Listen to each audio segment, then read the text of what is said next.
Hello guys, it is the new year. Happy New Year, and I thought I would start off with a travel vlog. I recently traveled to Tasmania for a work event. I was there for a couple of nights and I thought I would take you along with me. So I tried to talk in as much of the footage as I could, but I will be doing some voiceovers. Sometimes it might have been too crowded for me to vlog properly, or sometimes the audio just dropped out. I hope you enjoy the video. Hey, so the lectures are just finished for today and I've quickly ducked outside before I lose too much light. I am currently just walking around close to where my hotel is. I'm staying at that hotel over there, that one, yeah. So that's the Hotel Grand Chancellor. And then I am currently in what they call Mawson Place, yes. And then this is called Constitution Dock. I'll swing you around. So that's my hotel over there. This is the view. This boat covered up over here. And I'll keep walking so that you get a bit more of an idea what things look like. Over there, that's the Tasmanian Museum and Art Gallery. And there is apparently a very pretty hotel in that direction. I think it's that brown building. It's an art hotel, and I hope to make it across in a few minutes and just check it out. So here is the wharf. Oh, isn't that beautiful? And look at the mountains in the distance. I really like this kind of travel destinations.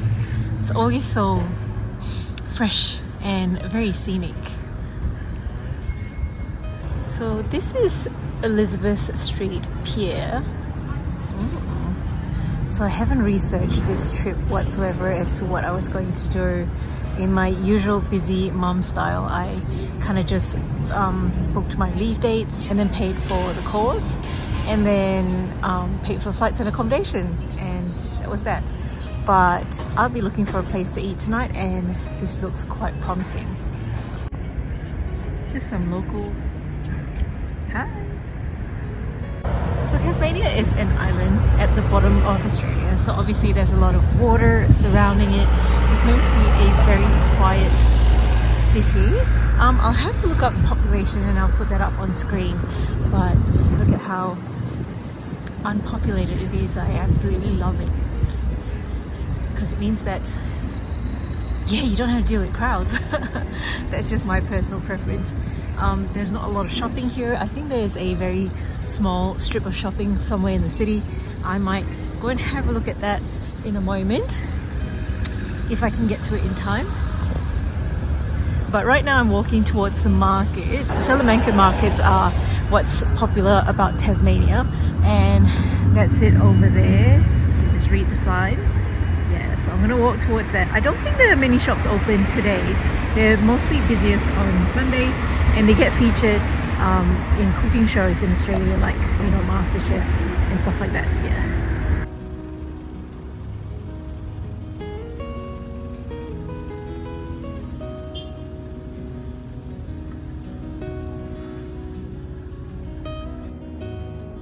So here is a view of the Salamanca markets. I love these old buildings. I mean, they look really heritage, isn't it? So over here we have Salamanca Square. It's looking quite quiet. I mean, today, what day is it today? Today is Monday. I assume on the weekends it often gets quite busy. Oh, very pretty. Cafes and restaurants on the side. Looks like there's some residences above.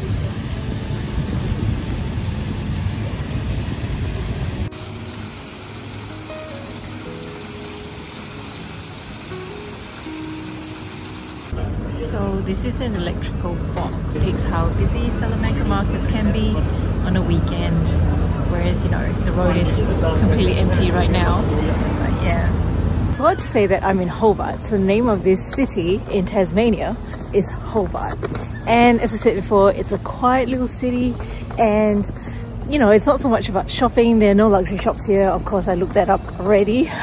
But you know, coming to visit these little towns can be a whole ton of fun as well. It's all sort of, you know, connecting to nature and just relaxing and not being overstimulated. And yeah, these kind of holidays once in a while, especially when I'm on my own at the moment because I'm on a work trip, oh, I just really enjoy them. I forgot to show you my bag of the day. So there she is. So it's a dupe of the Kelly Pochette, that's right. So it's not a real Hermes bag, and it doesn't say Hermes anywhere, so it's an inspired bag. I really like this bag, and I'll talk more about it in another video or maybe later on in the video. Yeah, but she's serving me really well this trip.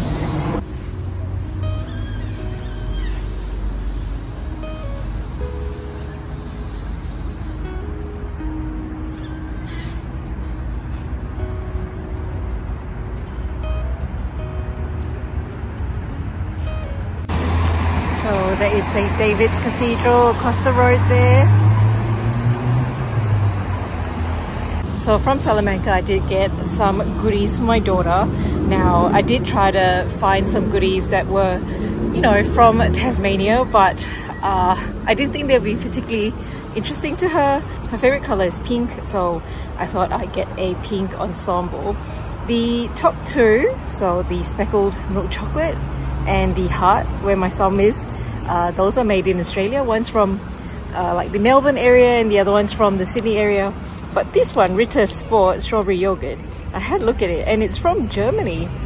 So shout out to my YouTube bestie, Mary from Lumi Level Up. Hey Mary, do you know this chocolate?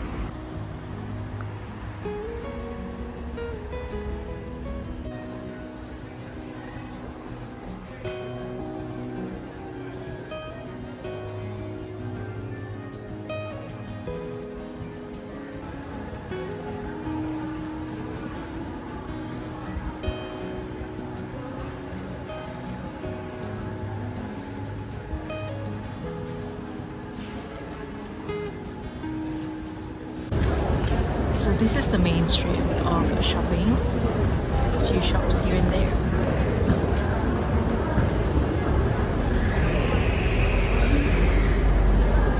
I'm not looking at particularly shopping. I feel like I have enough things, and you know, I'll talk about purse piece soon and what that means.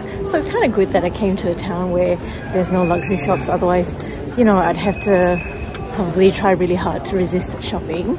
And yeah, so I'm not really looking for anything specific. There is an eye product from MAC that I've been thinking of getting. I gotta find it first. It's usually at Maya, and I thought I saw a Maya around here before, but now I can't seem to find it. I'm also looking to buy like a little toy as a souvenir, as a gift for my daughter, because I guess she's missed me in the last few days. So yeah, I'm looking for that to purchase as well. And here you can see I found Meyer, and that's MAC Cosmetics in there. So this is a product that I was after. It is the MAC Paint Pot. I really love this product on my eyelids. I use it as a base. It makes sure that the eyeshadow doesn't crease in my hooded eyelids. I certainly would highly recommend it if you've got hooded eyelids and you find that your eyeshadow creases. This product is amazing. I have used it for years and it's never failed me. I'm super glad to have found it, because if I purchased it online, I would have had to pay $10 for shipping. I quickly popped back to the hotel to drop off some of my shopping, and this is a view from my hotel.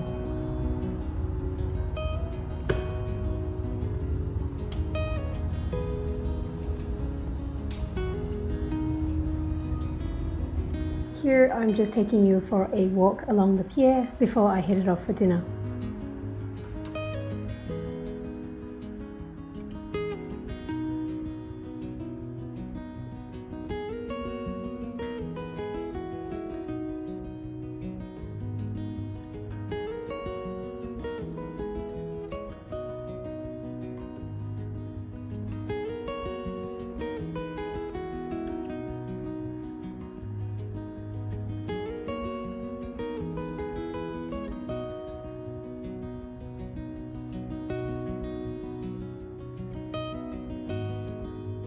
For dinner, I ate here at the Drunken Admiral, and it had really good reviews. Look at it on the inside. It is so kitschy, so quirky. It feels like a ship on the inside. This was some yummy kingfish, and I also had some deep fried scallops. Oh, I love seafood and I really enjoyed this.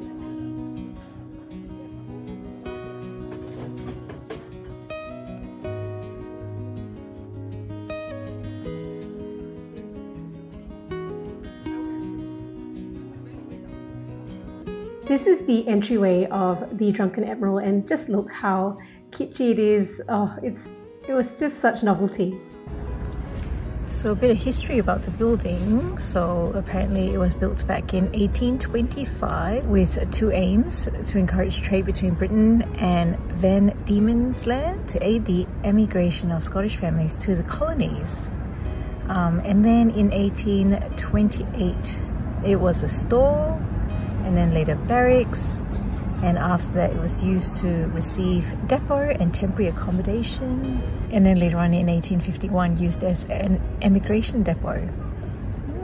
And it finally became the restaurant it is today, the Drunken Admiral, in 1978. And there you go. Here I am at the art hotel that I mentioned earlier in the vlog. This is called the Henry Jones Art Hotel, and you'll see the entrance later on as I exit the hotel. But essentially it's a hotel and it's decorated with really beautiful art that you can actually purchase if you wanted. I had so much fun wandering the lobby as well as the hallways of this hotel. There's just so many beautiful things to see.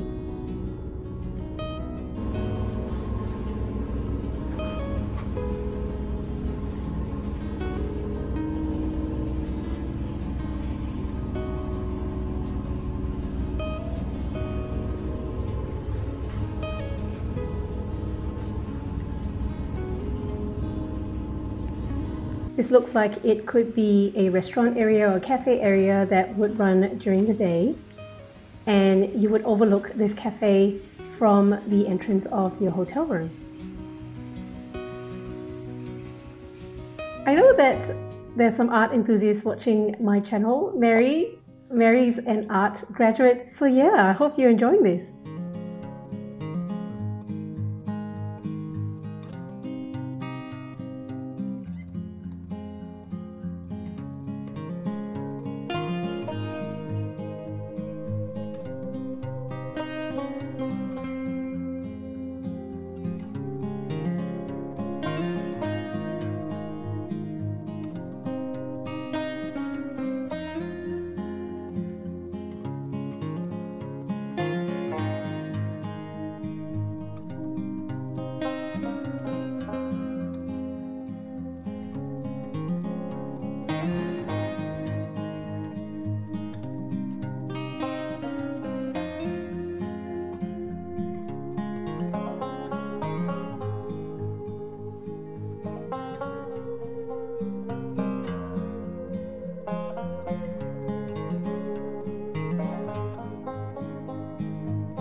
This is the next day, and this is when I went for a walk around the surrounding suburbs with my colleagues to explore the local crafts and look at souvenirs. I also wanted to have a look at the old buildings because it's obviously all very historical buildings and they tend to have so much character.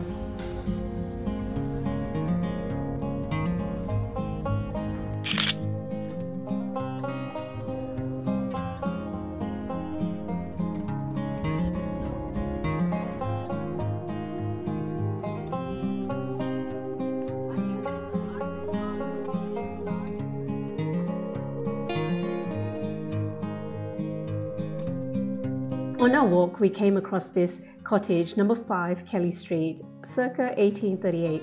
There was a sign outside that described that this was a 4-room cottage with 2 attic rooms and was owned by various whalers and merchants and later by a local carter. It had an unusual feature in that it had a very small upstairs window that you can see over here, and the purpose of this window was so that the resident could actually see the nearby semaphore station in Battery Point, and that way the carter would know when to go down to Salamanca Place with his horse and cart to help unload the incoming ships. I mean, how cool is this? It's just like a piece of history that still exists today, and I love this kind of detail because it demonstrates the stark difference between back then and nowadays.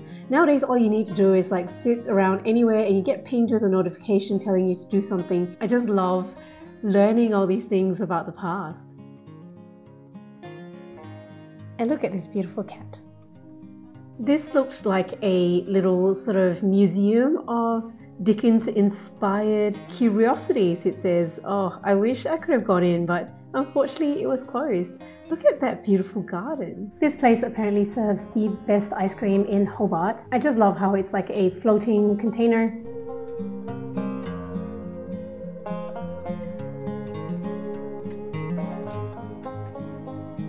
There were a lot of exotic flavors, but I went for blackcurrant sorbet. I'm not sure why I didn't try something more adventurous.